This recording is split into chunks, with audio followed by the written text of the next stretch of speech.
జిల్లా అనపర్తి నియోజకవర్గంలో చంద్రబాబు ఇదేం కర్మ కార్యక్రమం చేపట్టినప్పుడు అప్పటి ప్రభుత్వ సలహాదారు వైసీపీ నేత సజ్జల రామకృష్ణారెడ్డి ఆదేశాలతో అప్పటి DSP Bhaktavatsalam CI Srinivas SI Apparao పోలీసులతో కలిసి తమపై దాడి చేశారని వారిపై కేసు నమోదు చేసి కఠిన చర్యలు తీసుకోవాలని తూర్పుగోదావరి జిల్లా అనపర్తి సీఐ కార్యాలయంలో సీఐ శివగణేష్ కు చంద్రదండు వ్యవస్థాపక అధ్యక్షుడు ప్రకాష్ నాయుడు సోమవారం ఫిర్యాదు చేశారు.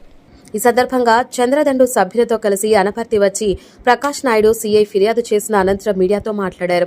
ఫిబ్రవరి 17, 2023న ఇదేం కర్మ కార్యక్రమానికి అనపర్తి నియోజకవర్గానికి వచ్చిన చంద్రబాబును బిక్కవోలు మండలం బలభద్రపురంలో పోలీసులు అడ్డుకున్నారని అన్నారు. జెడ్+ కేటగిరీ ఉన్న చంద్రబాబును పోలీసులు అడ్డుకోవడంతో కాలినడకన 7 కిలోమీటర్లు నడిచి అనపర్తి మెయిన్ రోడ్లో ఏర్పాటు చేసిన బహిరంగ సభలో పాల్గొన్నారు. అయితే చంద్రబాబు సభ ఏర్పాటు చేసే వాహనాన్ని పోలీసులు స్వాధీనం చేసుకోవడంతో ఓ చిన్న వాహనంపై చంద్రబాబు ప్రసంగించారని అన్నారు. చంద్రబాబు మాట్లాడుతున్నప్పుడు విద్యుత్ సరఫరా నిలుపుదల చేసి జనరేటర్ ఆఫ్ చేశారని అన్నారు. అప్పట్లో సజ్జల రామకృష్ణారెడ్డి ఆదేశాలతో పోలీసులు చంద్రబాబుపై దాడి చేసేందుకు ప్రయత్నించగా చంద్రదండు సభ్యులుగా చంద్రబాబును కాపాడుకునేందుకు తాము అడ్డుపడ్డామని, దీంతో అప్పటి అనపర్తి సీఐ శ్రీనివాస్ ఎస్ఐ అప్పారావు భక్తవత్సలం తమపై దాడి చేశారని అన్నారు. కింద పడిపోయిన తనను ఆసుపత్రికి తరలించారని, ఆసుపత్రిలో ఎమ్మెల్సీ ఇచ్చినా పోలీసులు కేసు నమోదు చేయలేదని అన్నారు. ఈ సందర్భంగా సజ్జల రామకృష్ణారెడ్డిపై అప్పటి డీఎస్పీ భక్తవత్సలం, అప్పటి సీఐ శ్రీనివాస్, అప్పటి ఎస్ఐ అప్పారావు మీద కేసు నమోదు చేసి చర్యలు తీసుకోవాలని డిమాండ్ చేశారు. ఇదేం కర్మ అనే కార్యక్రమంలో 17/2/2023లో అనపర్తి ప్రాంతానికి చంద్రబాబు నాయుడు సార్ రావడం జరిగింది. ముఖ్యంగా ఆయనతో పాటు చంద్రదండు సభ్యులైన మేమందరము ఎక్కడికి పోయినా సార్ ఎక్కడికి పోతే అక్కడికి వస్తూ ఉంటాం.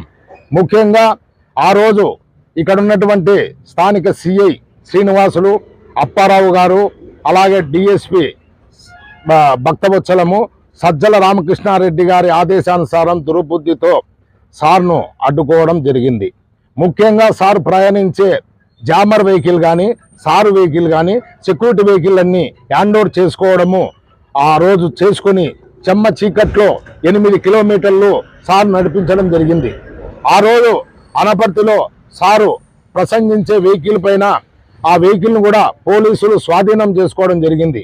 దాని పక్కనే ఉన్నటువంటి ఒక వ్యాను 6 అడుగులు 7 అడుగులు నిచ్చెన వేసుకుని సారు ఎక్కడం జరిగింది. ముఖ్యంగా అక్కడ కరెంటు ఈ సిఐ డిఎస్పి అక్కడ ఉన్నటువంటి పోలీసులు కరెంట్ ఆఫ్ చేసి జనరేటర్ను కూడా ఆఫ్ చేయడం జరిగింది.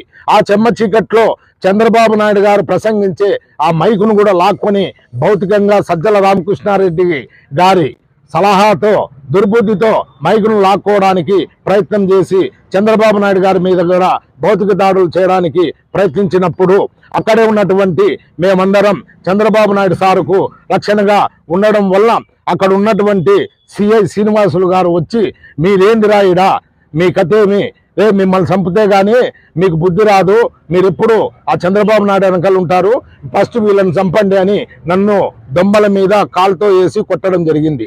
ఆ పిమ్మటే ఆ పక్కనే ఉన్నటువంటి డిఎస్పి గారు కూడా నన్ను కొట్టి కింద వేయడం జరిగింది. నేను కింద పడినప్పుడు ఆ దొమ్మల మీద వాళ్ళు కాళ్ళతో బూటు కాళ్ళతో తొక్కుతున్నప్పుడు నేను అరిచినప్పుడు ఆ కేకలకు అరచుకోకుండా సిఐ ఇక్కడ ఉన్నటువంటి ఎస్ఐ అప్పారావు గారు, డిఎస్పి నా నోరు అదం పట్టి నన్ను స్పృహపోయే విధంగా నన్ను కొట్టడం జరిగింది.